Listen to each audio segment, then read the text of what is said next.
आज हम कहानी सुनेंगे अटैचमेंट के बारे में। कैसे हम सिर्फ शारीरिक रूप से नहीं पर मानसिकता में कैसे भीतर अटैचमेंट जुड़ाव बैठा हुआ है, कैसे हम चीज़ों से मुक्त नहीं। तो दो मॉन्क होते हैं। मॉन्क बन जाने का मतलब ये नहीं है कि वो मुक्त ही हो गए, वो कोशिश कर रहे हैं, जारी है, प्रयास जारी है, रास्ते पर है। तो दो मॉन्क जा रहे हैं। जनरली मॉन्क ट्रैवल किया करते थे एक मोनेस्ट्री से दूसरी मोनेस्ट्री, लंबे लंबे रास्ते। तब वाहन कम हुआ करते थे, पैदल पैदल चले आते थे। तो पैदल पैदल जाते, बीच में जंगल भी आते, नदियाँ भी आती। उस समय के सब लोग ही ऐसा करते थे।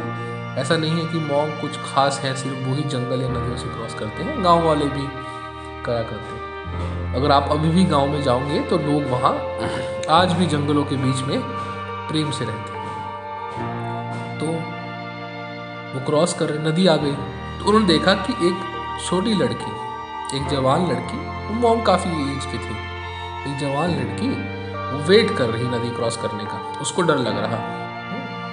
तो वो मॉन्क से प्रार्थना करती है कि क्या आप मेरे को नदी पार करा देंगे। तो उनमें से एक मॉन्क बोलता है ठीक है, आप मेरे कंधे पे बैठ जाओ, मैं आपको नदी पार करा दूंगी। तो मॉन्क एकदम स्ट्रांग रहा करते। तो वो लड़की उनके कंधे पर चढ़ गई और नदी पार करी दोनों मॉन्क ने। लड़की ने उनके साथ कर ली। तो नदी से ख़त्म होते मॉन्क ने लड़की को नीचे उतारा। लड़की ने थैंक्स किया, धन्यवाद दिया और वहाँ से चली गई अपने गांव की ओर, और मॉन्क अपनी मोनेस्ट्री की ओर निकल गई। ऐसे चलते चलते कुछ आधा घंटा एक घंटा बीता। तो दूसरे मॉन्क के मन में एक प्रश्न बार बार उठता है। जब भी हमें कोई चीज़ खटकती है, हम किसी चीज़ को एक्सेप्ट नहीं कर पाते, तो मन कैसे बार बार एक वेव्स की तरह, एक लहर की तरह उस विचार को उठाता ही रहता है। हम फ्रस्ट्रेट होते ही रहते हैं जब तक उस चीज़ का सलूशन न मिल जाए। तो मॉन्क थक हार कर बोला कि भाई मेरे को ये बात बताओ कि आप तो मॉन्क हो ना, तो आपने उस लड़की को कैसे छुआ, कैसे पकड़ा उस लड़की को? ये तो रूल्स के अगेंस्ट हुआ ना। दूसरा मॉन्क मुस्कुराता है और हंसता बोलता है, कहाँ पकड़ा उस लड़की को? तुमने पकड़ा हुआ है। पिछले 1.5 घंटे से तुमने उस लड़की को अपने मन में पकड़ा हुआ है। मेरे लिए तो वो पास्ट है, इट इज गॉन। 5 मिनट के लिए हमने किसी की सहायता की, वो लड़का है लड़की है, इससे क्या फर्क है? या पक्षी भी हो, जानवर है, उसको सहायता की आवश्यकता थी, हमने सहायता की, उसको उतार दिया कंधे से। पर तुमने इस बात को मन से उतारा नहीं है।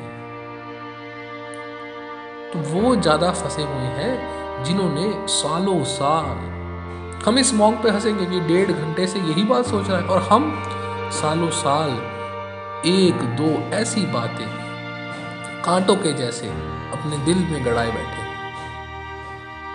क्या आज इस कहानी को सुनने के बाद हम उन बातों को छोड़ सकते हैं? अरे यही तो निष्कर्ष है इन कहानियों को सुनने का। ऐसे सुनते जाना नहीं है, इंटरटेनमेंट गोल नहीं है, मुक्ति गोल है। यही सारी बुद्ध कहानियों का लक्षण है। उनको सुन के इंसान के अंदर एक फ्लावर की तरह थोड़ा सा मुक्ति उभरने लगती है, खिलने लगती है। तो आज अगर मन में कुछ बातें पास से उठाकर बैठे हुए हैं, उनको छोड़ दे, लेट देम ड्रॉप। योगा चित्त वृत्ति निरोध। वृत्ति मतलब, वृत्त क्या होता है? सर्कल, एक सर्कल में घूमते रहना। वैसे ही जब एक थॉट बार बार आती रहती है, अपने कंट्रोल के बाहर हो जाती है, फिर उसको वरी कहते हैं कि टेंशन हो गई, क्योंकि सोचते ही जा रहे हैं, रुक नहीं पा रहे। तो वृत्ति बन गई, बार बार वही सोचते जा रहे हैं, वही करते जा रहे हैं और परेशान होते जा रहे हैं। तो वृत्ति बन गई। उसका निरोध, निरोध मतलब जब एक फल होता है ना, खुद से पककर गिर जाता है, एफर्टलेसली ड्रॉप हो जाता है। तो योगा चित्त वृत्ति निरोध, योग का जो गोल है, जो इफेक्ट है, वो मन की, चित्त की वृत्तियों का निरोध कर देता है। चित्त की जो वृत्तियां हैं वो खुद से ही गिर जाती हैं। और ये ज्ञान योग है, आप सुन रहे हैं नॉलेज को, और अगर आप इसको अपने दिल में ले जाएंगे तो ये भक्ति योग है। तो आज सिर्फ कहानी सुनिए नहीं, इसको अपने दिल में ले जाइए और जो भी आपकी वृत्ति है, जो कोई परेशान कर रही है बात, उसका निरोध कर दें, उसको गिरने दें, लेट गो। जैसे आप मुट्ठी को जोर से बंद कर लें तो कौन खोलेगा? कोई और आके खोलेगा क्या? कोई और जिम्मेदार है क्या? आप ही जिम्मेदार हैं, आपको ही करना। खोल दें, थोड़ा फ्री हो जाए, बी मोर ओपन।